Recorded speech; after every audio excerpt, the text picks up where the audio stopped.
Oke, kita mulai. Assalamualaikum warahmatullahi wabarakatuh. Waalaikumsalam warahmatullahi wabarakatuh. Selamat pagi, Tabi pun. Iya pun. Ya pun. Yang terhormat pada Ibu Dayurika Perdana, Magister Pendidikan, selaku dosen pengampu mata kuliah kewirausahaan, serta teman-teman kelas 3G yang sedang berbahagia. Puji dan syukur marilah kita aturkan kepada Tuhan Yang Maha Esa, karena berkat dan karunia kita masih dipertemukan dalam ruang Google Meet. Di sini kami dari kelompok 9 yang beranggotakan saya dan Indra Saputra dengan NPM 21130531110. Kemudian rekan saya yaitu Dian Faturami dengan NPM 21130533038. Kemudian yang terakhir ada Mutiara Astuti 21130532880. Di sini kami akan mempresentasikan materi tentang permodalan usaha. Adapun topiknya yaitu pengertian permodalan usaha, kemudian ada komponen dalam permodalan usaha, kemudian ada manfaat permodalan usaha, lalu ada macam-macam model bisnis. Baik, untuk materi pertama akan dipaparkan oleh Mutiara Astuti. Padanya dipersilahkan. Baik, terima kasih kepada moderator. Sebelumnya mohon maaf jika off-cam karena sedikit terkendala sinyal. Yang pertama yaitu mengenai permodalan usaha. Mohon slide-nya diganti. Permodalan usaha atau yang disebut dengan bisnis model merupakan sebuah model dasar atau metode yang menerangkan tentang cara suatu perusahaan dapat mendapatkan keuntungan dan mempertahankan bisnisnya. Menurut ilmi dalam Osterwalder dan Pickner, model bisnis adalah sebuah model yang menggambarkan tentang bagaimana dasar pemikiran sebuah organisasi dalam menciptakan, memberikan, dan menangkap nilai suatu perusahaan. Model bisnis dipergunakan dan untuk mempermudah menggambarkan sebuah konsep bisnis.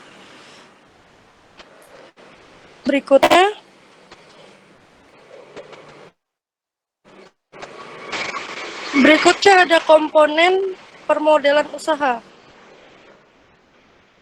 Menurut Osterwalder dan Pickner 2010 memperkenalkan 9 komponen dari bisnis model perusahaan. Yang pertama yaitu ada customer segments.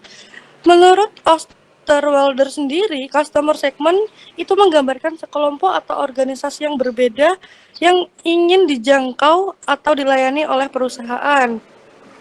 Selanjutnya yang kedua ada value proposition. Menurut Payne dan Frow 2017, value proposition memiliki peran yang penting bagaimana perusahaan dapat mengkomunikasikan value yang dimiliki kepada customer. Yang ketiga ada channels. Menurut Osterwalder 2014-26, channels menggambarkan bagaimana sebuah perusahaan berkomunikasi dengan segmen pelanggannya dan menjangkau mereka untuk memberikan proporsi nilai. Selanjutnya ada yang keempat, ada customer relationship, yang mana peneliti yang dilakukan oleh Maker 2016 menunjukkan sosial media berperan besar dalam meningkatkan cara bagaimana perusahaan dapat menjaga hubungan dengan baik dengan customer serta membuat perusahaan lebih untung. Selanjutnya ada revenue streams. Menurut Osterwalder 2014, revenue streams menggambarkan uang tunai yang dihasilkan perusahaan dari masing-masing segmen pelanggan. Selanjutnya ada key resource. Menurut Osterwalder, key resource menggambarkan aset-aset terpenting yang diperlukan agar sebuah model bisnis dapat berfungsi. Yang ketujuh ada key activities.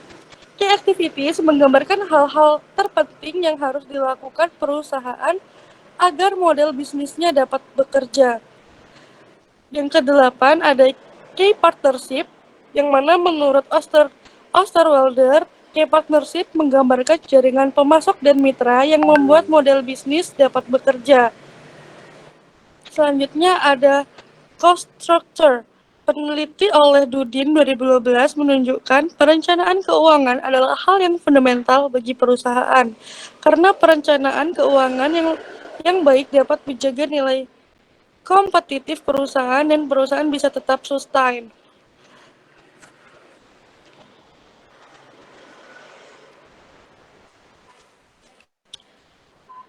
Materi berikutnya akan dijelaskan oleh rekan saya, Saudari Dian Faturohmi. Kepadanya saya persilahkan. Oke, baik. Terima kasih Mutiara Astuti. Saya ambil alih. Selanjutnya adalah manfaat permodelan usaha. Yang pertama, model bisnis dapat dipakai untuk menunjukkan seberapa radikal suatu perubahan dilakukan dan konsekuensinya. Yang kedua, model bisnis memudahkan para perencana dan pengambil keputusan di perusahaan melihat hubungan logis antara komponen-komponen dalam bisnis. Yang ketiga, model bisnis dapat dipakai untuk membantu menguji konsistensi hubungan antar komponen. Yang keempat, model bisnis dapat digunakan untuk membantu menguji pasar.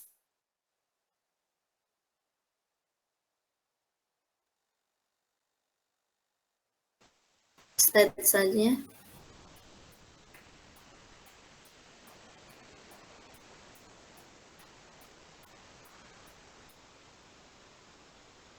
Baik, selanjutnya macam-macam model bisnis. Yang pertama ada franchise.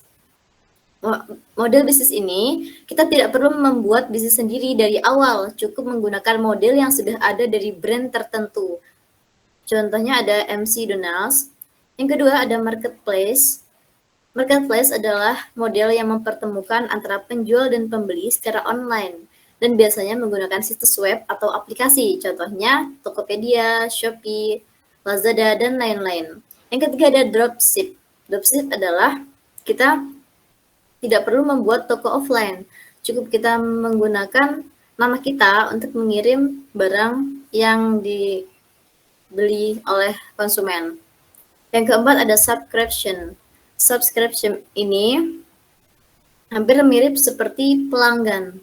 Jadi layanannya langganan setiap minggu atau setiap bulan. Manufaktur ini model bisnis yang berupa pabrik, biasanya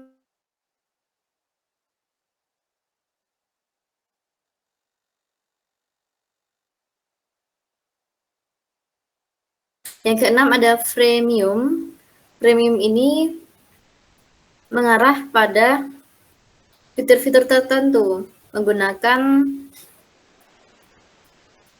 aplikasi yang menggunakan fitur-fitur tertentu, di mana terdapat fitur gratis dan fitur berbayar. Apabila konsumen ingin menggunakan fitur yang tidak dapat atau dikunci, maka mereka harus membayar dulu, contohnya seperti Canva. Yang ketujuh ada waralaba. Waralaba ini menawarkan sebuah konsep dan cetak biru dari sebuah perusahaan besar yang bisa dibeli dan dijalankan oleh pembeli waralaba. Contohnya seperti Alfamart, Starbucks, dan lain-lain. Yang kedelapan ada model langganan, sama ya seperti subscription. Langganan ini diterapkan pada bisnis tradisional maupun bisnis online seperti sekarang. Nah, dalam model ini pada dasarnya para pengguna harus membayar biaya langganan untuk bisa dapat menggunakan layanan ini. Untuk bisa menarik pelanggan, biasanya biaya berlangganan ini ditawarkan dengan paket-paket yang menarik. Contohnya paket nonton Netflix, YouTube, dan lain-lain. Kesekian materi dari saya kembalikan ke moderator. Baik, terima kasih.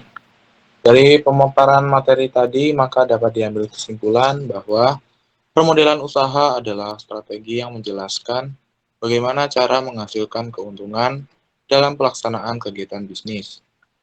Dalam bisnis terdapat beberapa komponen, meliputi customer segment, value proposition, channel, customer relationship, revenue stream, key resource, key activity, key partnership, dan cost structure. Permodelan usaha ini juga memiliki beberapa manfaat untuk keberlangsungan usaha. Ada juga macam-macam permodelan usaha, itu meliputi franchise, marketplace, dropship, subscription, manufaktur, freemium, waralaba, dan model langganan. Baik, sekian pemaparan materi dari kelompok 9.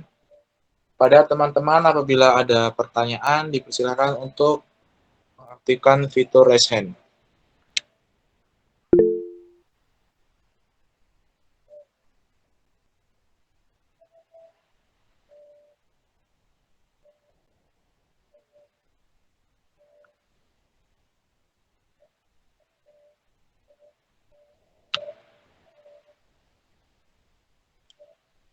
Baik, sudah ada 3 penanya. Kepada Erina, dipersilahkan. Baik, sebelumnya mohon maaf izin off cam. Sebelumnya perkenalkan, nama saya Erna Prihatmi dengan NPM 21130531776. Izin bertanya, permodelan usaha sangat erat berkaitan dengan pendapatan atau keuntungan. Jelaskan, apakah permodelan usaha dengan model pendapatan itu sama? Terima kasih. Oke, terima kasih. Bagaimana Dian? Apakah jelas? Iya, sudah jelas moderator. Oke, lanjut ke pertanyaan kedua, yaitu dari KDASI. Silakan. Baik, terima kasih moderator atas kesempatannya.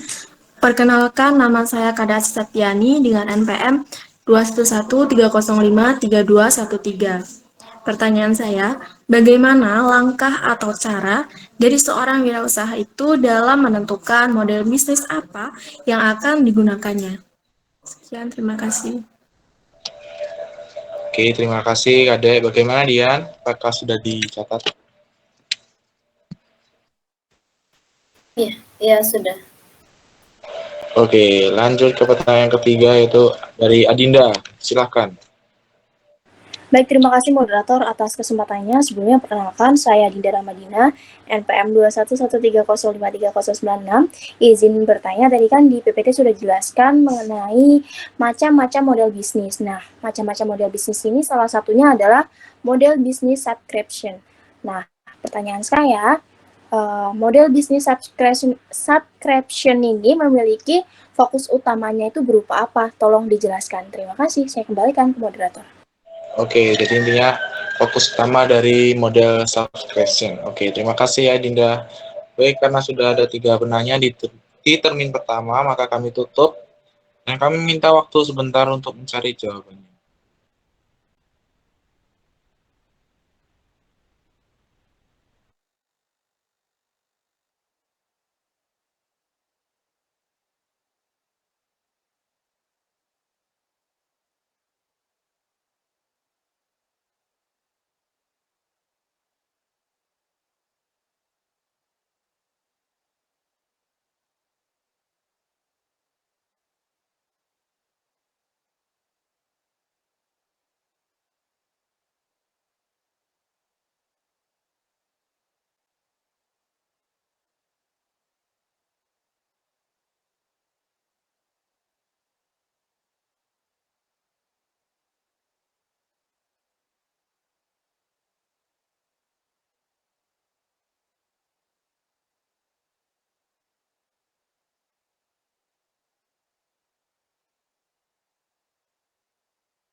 Baik, terima kasih untuk waktu yang sudah diberikan. Untuk pertanyaan dari Erina akan dijawab oleh Mutiara. Padanya dipersilahkan. Baik, di sini saya akan menjawab pertanyaan dari Erina. Apakah permodelan usaha dengan model pendapatan itu sama? Jawabannya adalah tidak. Model bisnis atau model usaha adalah rencana yang menggambarkan bagaimana perusahaan menghasilkan sesuatu yang berharga untuk dikirimkan kepada pelanggan. Sedangkan model pendapatan itu berfokus pada bagaimana bisnis akan memperoleh keuntungan. Model pendapatan pada umumnya merupakan bagian dari model bisnis yang lebih besar dan menghubungkan tujuan bisnis dengan perolehan laba. Model bisnis menjelaskan strategi perusahaan secara keseluruhan yang dapat dipertimbangkan saat membuat model pendapatan dan memutuskan kemana harus mengejar pendapatan. Bagaimana Erina, apakah bisa diterima? Jawabannya mudah dipahami, Mutiara. Terima kasih. Oke, terima kasih kepada Muti yang sudah menjawab. Bagaimana? Apakah ada yang ingin menambahkan jawaban dari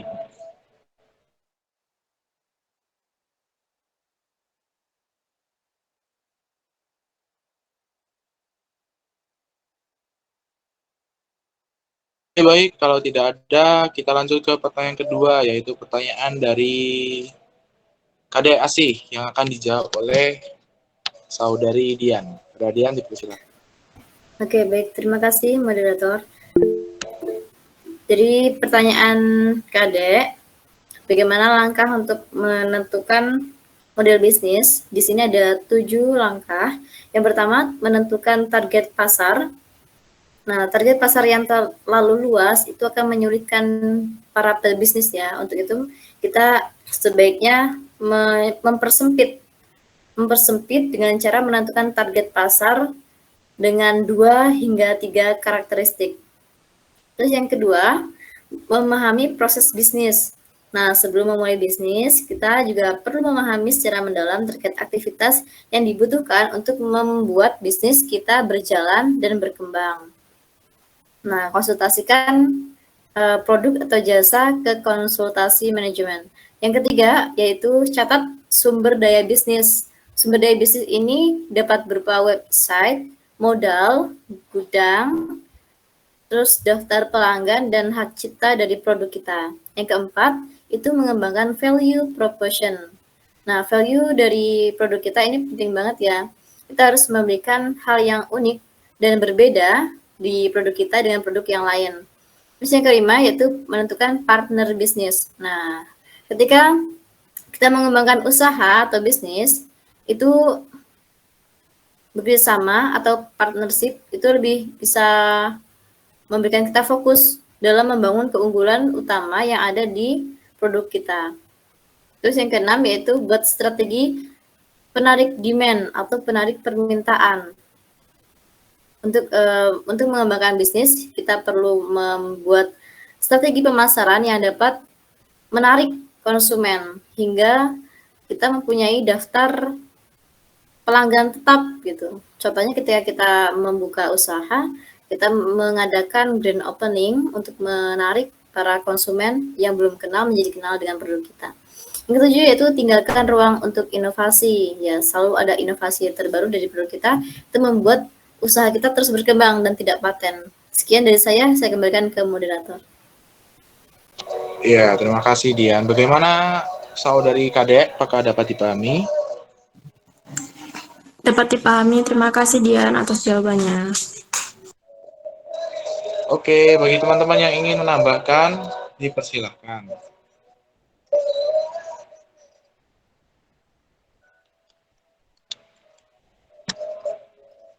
Oke, kalau dirasa tidak ada, kita lanjut ke pertanyaan terakhir, yaitu pertanyaan dari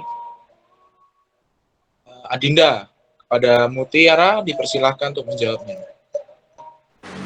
Baik, terima kasih kepada moderator. Di sini saya akan menjawab pertanyaan dari Adinda Rahmadina, yaitu mengenai fokus dari model usaha subscription. Subscription business model atau model berlangganan adalah suatu model bisnis di mana para pelanggan diminta untuk membayar biaya di depan untuk bisa mengakses suatu produk atau layanan. Biasanya pelanggan bisa membayar biaya pelangganan ini per bulan. Bisnis ini memperoleh pendapatan dari pembayaran biaya langganan ini. Lalu model bisnis subscription ini memiliki fokus pada nilai, prediktabilitas, dan juga hubungan dengan pelanggan. Apa sih itu nilai? Yaitu metode bisnis berlangganan secara tidak langsung bisa meningkatkan kesetiaan konsumen. Makanya tidak sedikit perusahaan yang menerapkan model bisnis ini, mampu membangun hubungan yang erat dengan konsumen secara jangka panjang melalui customer retention marketing. Selanjutnya ada prediktabilitas, yaitu model bisnis ini berlangganan dapat membuat alur permintaan pelanggan menjadi lancar. Dengan begitu, perusahaan bisa menjalankan bisnisnya dengan lebih efektif sesuai dengan bisnis plan. Yang ketiga ada hubungan dengan pelanggan. Fokus utama di model bisnis ini adalah hubungan dengan pelanggan. Perusahaan memiliki kesempatan yang lebih besar untuk berinteraksi dengan pelanggan melalui strategi relationship marketing. Selain itu juga perusahaan bisa mendapatkan feedback dari pelanggan setiap bulannya. Dengan adanya feedback ini, perusahaan bisa melakukan evaluasi tentang kekurangan dan juga kelebihan produk mereka. Jika masih banyak kekurangan, perusahaan bisa memperbaiki masalah tersebut agar kebutuhan pelanggan bisa terpenuhi. Bagaimana Saudari Adinda, apakah bisa diterima jawabannya? Baik, terima kasih Muti atas jawabannya. Jadi dapat dari kesimpulan bahwa model bisnis subscription ini memiliki 3 fokus, yaitu yang pertama fokus terhadap nilai, yang kedua fokus terhadap prediktabilitas, dan yang terakhir fokus terhadap hubungan dengan pelanggan. Terima kasih. Ya, terima kasih kembali ya Dinda. Baik, bagaimana teman-teman? Apakah ada yang ingin menambahkan? Baik, pada Zara dipersilahkan. Baik, terima kasih atas kesempatannya. Sebelumnya, izin memperkenalkan diri. Nama saya Zara Intan Sucia dengan NPM 2153053020.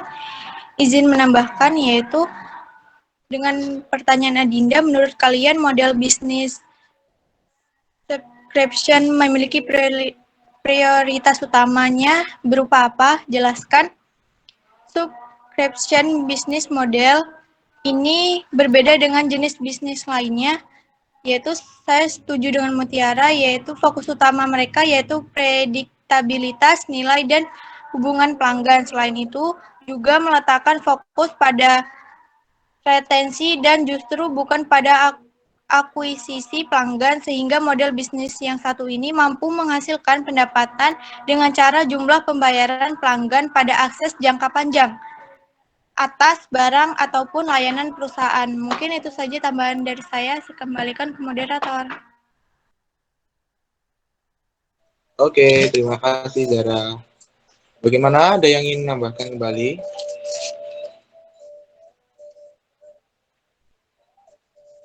Ya, kalau tidak ada, kita tutup termin pertama. Lalu kita buka kembali termin kedua. Bagi teman-teman yang ingin menambahkan, dipersilakan untuk mengaktifkan fitur raise hand-nya.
Oke, sudah ada 3 orang penanya. Pada Liananda dipersilakan untuk menyampaikan pertanyaannya. Oke, sebelumnya terima kasih moderator. Perkenalkan nama saya Liananda Gustina dengan NPM 21130530777. Izin bertanya, bisakah model bisnis melakukan inovasi-inovasi? Jika bisa, bagaimana langkah mudah untuk melakukan inovasi model bisnis? Terima kasih.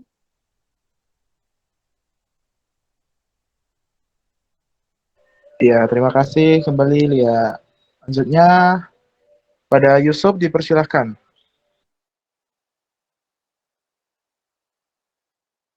Baik, terima kasih moderator atas kesempatannya. Sini saya izin bertanya pada kelompok pemateri.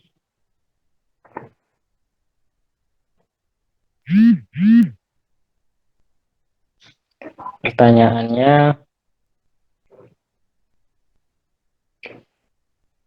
jelaskan pentingnya model usaha dalam memulai kewirausahaan dan apa yang terjadi jika model usaha tidak dibuat saat memulai kewirausahaan. Baik, mungkin Oke, terima kasih Yusuf untuk pertanyaannya. Lalu untuk pertanyaan terakhir, pada Niken dipersilahkan. Baik, terima kasih kesempatannya. Saya Niken Larasati, NPM 21130530113. Izin bertanya, apa saja kelebihan kelemahan dari bisnis marketplace? Dan menurut kalian, bagaimana kelemahan model bisnis tersebut? Oke, terima kasih Niken. Pertanyaannya sudah terpenuhi 3 orang penanya, maka kami izin meminta waktu sebentar untuk mencari jawabannya.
Baik, terima kasih untuk waktu yang sudah diberikan.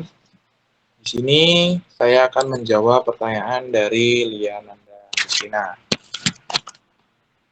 Lia bertanya, bisakah model bisnis melakukan inovasi-inovasi? Jika bisa, bagaimana langkah mudah untuk melakukan inovasi model bisnis? Nah, jawabannya yaitu tentu bisa. Cara melakukan inovasi model bisnis yaitu dengan langkah-langkah sebagai berikut. Yang pertama, memanfaatkan fasilitas teknologi. Memanfaatkan kemajuan teknologi dapat menjadikan bisnis menjadi lebih produktif, menghasilkan produk yang bermutu, serta mengurangi risiko kerja. Kemudian yang kedua, menciptakan produk yang unik. Dengan langkah tersebut, pebisnis memiliki daya saing yang tinggi dan dapat bertahan di tengah ramainya persaingan. Selain itu, pebisnis juga dapat mengembangkan produk yang sudah ada agar memiliki nilai tambah, seperti dengan meningkatkan kualitas, mengupgrade fitur, atau memperbaiki bentuk agar lebih menarik. Kemudian yang ketiga, itu meningkatkan pelayanan. Memberikan pelayanan khusus pada konsumen merupakan inovasi yang dapat pebisnis lakukan agar konsumen tetap setia dengan produk yang diproduksi. Kemudian yang keempat, yaitu meningkatkan skill sumber daya manusia atau SDM. Dalam menciptakan produk yang inovatif, dibutuhkan tenaga kerja yang kompeten dengan kreativitas yang tinggi. Karena itu, yang harus diingat oleh pelaku usaha adalah melakukan upgrade skill. pengetahuan, dan karyawan sebelum membuat produk yang inovatif. Demikian jawaban dari pertanyaan Lia. Bagaimana Lia? Baik, terima kasih moderator, sangat jelas sekali. Oke, terima kasih kembali Lia. Bagaimana teman-teman, ada yang ingin menambahkan?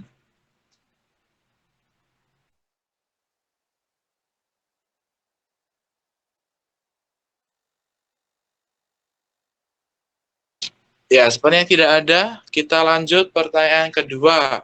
Pertanyaan dari Mas Yusuf akan dijawab oleh Dian. Pada Dian dipersilahkan. Oke, baik. Terima kasih moderator. Pertanyaan dari Kak Yusuf.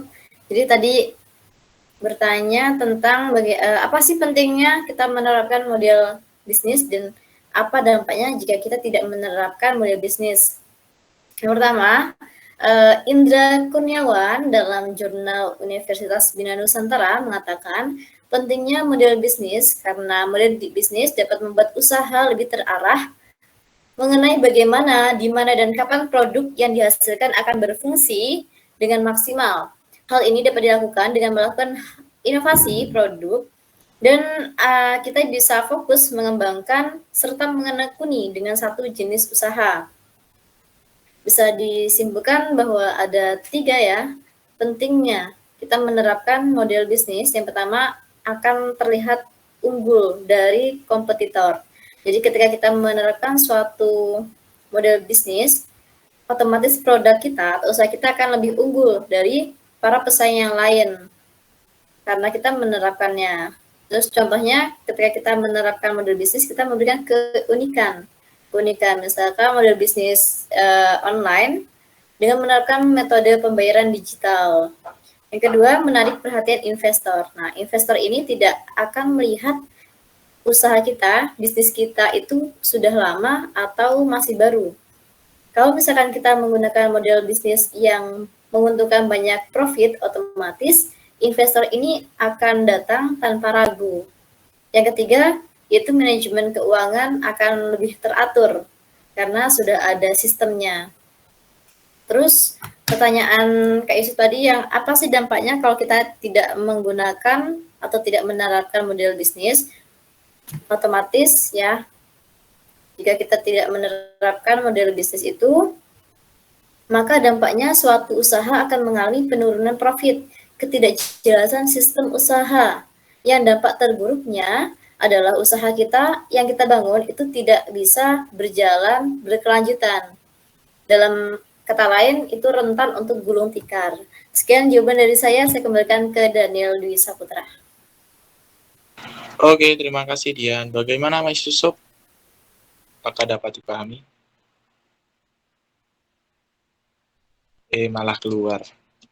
Ya, mungkin tadi Mas Yusuf sudah menyimak dan waktu akhir keluar ya, terkena sinyal. Baik, langsung saja. Apakah ada yang ingin menambahkan? Oh, 2 orang. Baik, kepada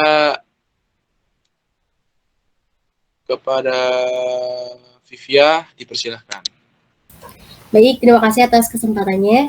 Sebelumnya izin memperkenalkan diri, nama saya Vivia Febriliana Grifine dengan NPM 21130530550. Di sini saya izin menambahkan sedikit jawaban dari Dian mengenai pertanyaan dari Yusuf yang tadi itu bertanya apa sih pentingnya model usaha. Terus kalau misalnya tidak membuat model usaha itu bagaimana dampak yang ditimbulkan oleh usaha itu sendiri.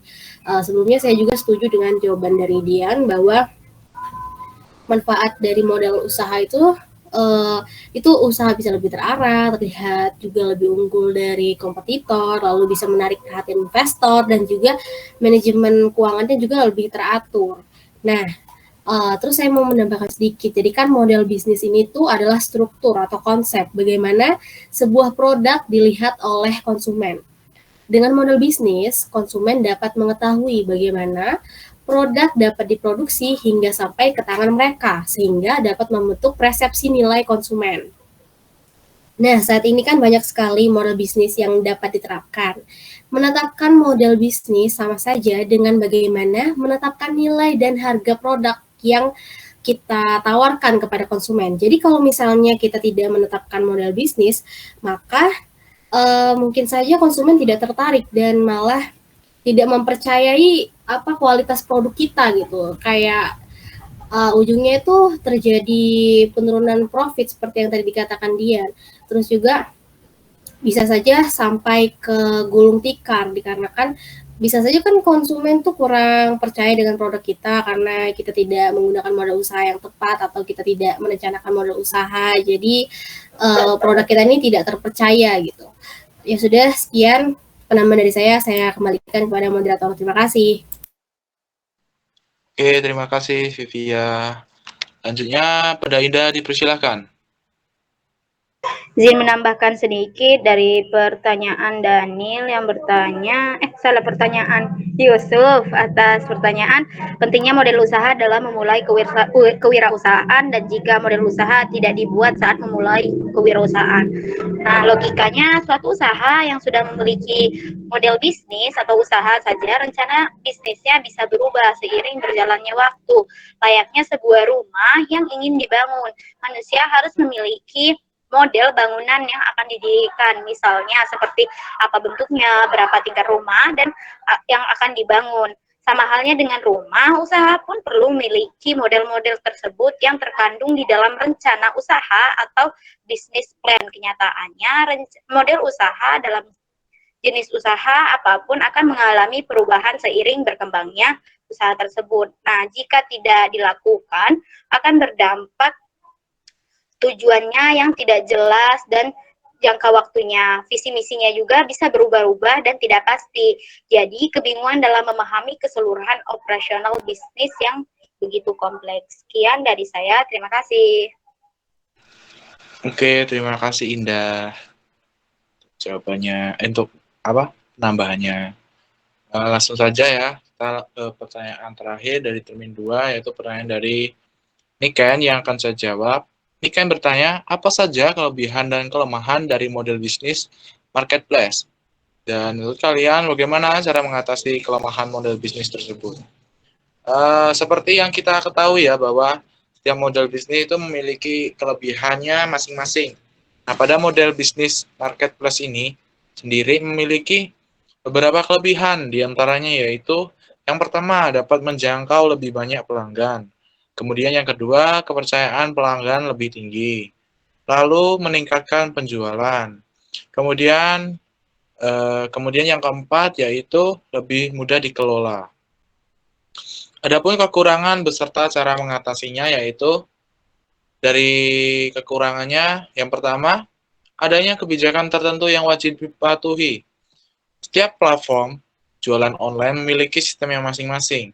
Misalnya ketentuan mengenai jenis produk yang dijual, maka diberlakukan biaya admin untuk penjual dan lain sebagainya.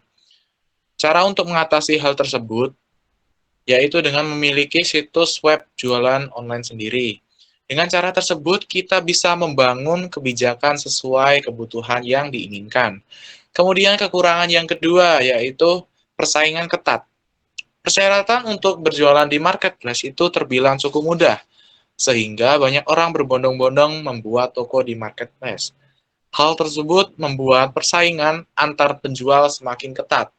Cara untuk mengatasinya yaitu apabila hendak berjualan di marketplace, pastikan kita telah menyiapkan strategi marketing yang tepat. Sekian jawaban dari saya, bagaimana Niken? Baik, terima kasih Daniel, jawabannya mudah dipahami. Oke, terima kasih kembali nih Ken. Bagaimana, ada yang ingin menambahkan?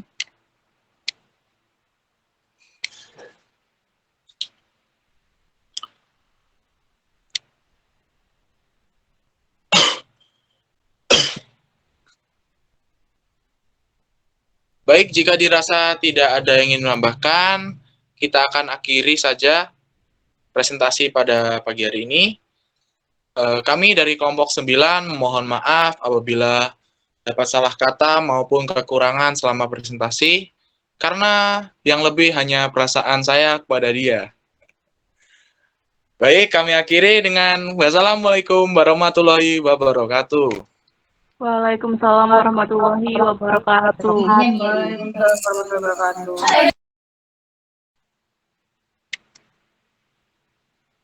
Stop dulu. Terima kasih semua. Makasih banyak ya.